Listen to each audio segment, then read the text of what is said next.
Olá! Bom, quem nunca chegou no primeiro dia de aula e recebeu aquele plano de ensino, né? Aquele documento cheio de regras, datas de provas. Mas e se esse documento fosse mais que só uma lista de coisas a fazer? E se fosse, na verdade, um acordo, um pacto que alunos e professores firmam juntos? É exatamente essa a questão central da nossa análise de hoje. A gente vai explorar um modelo que pega o plano de ensino e o transforma num acordo de verdade, um contrato mesmo de convivência e de compromisso com o aprendizado. É uma ideia que, olha, pode mudar completamente a dinâmica dentro da sala de aula. E isso aqui não é só uma ideia no papel, não. Este é o documento real que a gente vai analisar. É o contrato didático de um curso de pedagogia lá da Universidade de Pernambuco.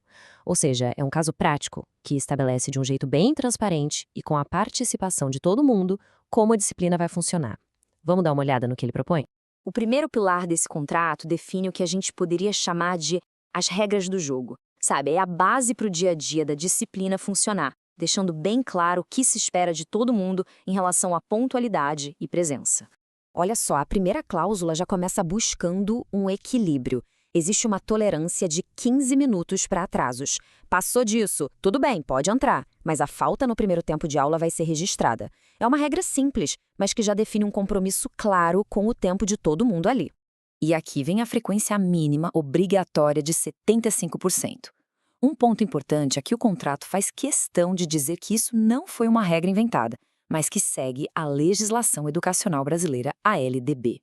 Isso conecta o que acontece na sala de aula com uma regulamentação muito maior.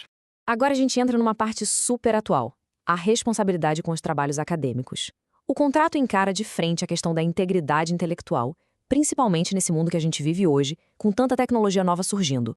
O que é bem interessante aqui são as regras da cláusula 2. Plágio, bom, esse é o básico, né? Resulta em nota 0, sem discussão. Mas veja só a abordagem sobre inteligência artificial. O contrato faz uma distinção. Usar a IA como uma ferramenta para ajudar é permitido, contanto que seja declarado.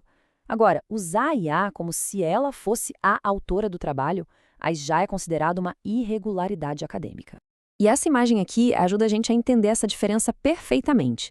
De um lado, a IA como uma assistente, para ajudar na pesquisa, na revisão, o que é ok se tiver transparência.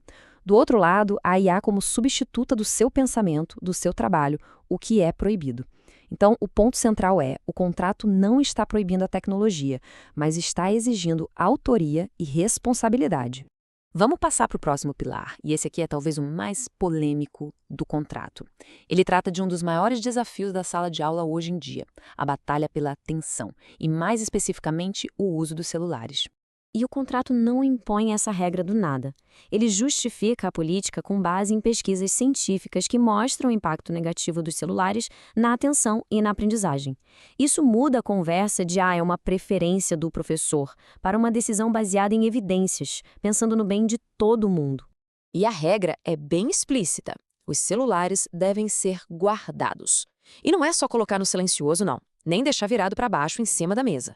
O documento diz que a simples presença do aparelho já atrapalha a nossa atenção.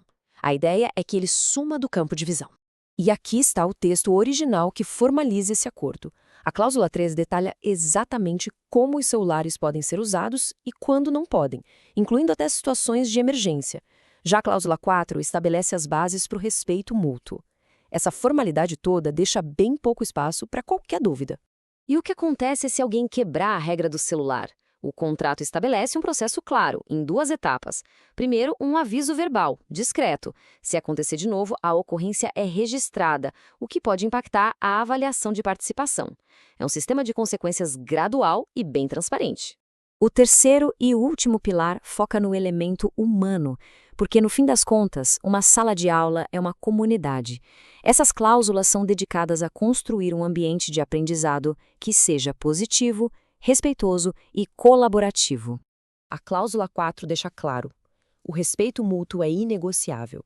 Ela incentiva as conversas, mas nos momentos certos. Valoriza a diversidade de opiniões e, um ponto crucial, determina que qualquer conflito deve ser resolvido através do diálogo, mas fora do tempo da aula, para preservar o ambiente de aprendizagem de todo mundo. E este é talvez o ponto mais poderoso do documento inteiro. A cláusula 5 define ele como um documento vivo. O que isso quer dizer? Que ele pode ser revisto e ajustado durante o semestre, se houver um acordo entre o professor e a turma. Essa cláusula transforma os alunos de meros seguidores de regras em participantes ativos na construção do seu próprio ambiente de aprendizado. Então, qual é a grande lição aqui? O que esse contrato didático realmente representa? Ele parece ser bem mais do que só um conjunto de regras. É uma proposta de uma nova forma de enxergar a relação de ensino e aprendizagem.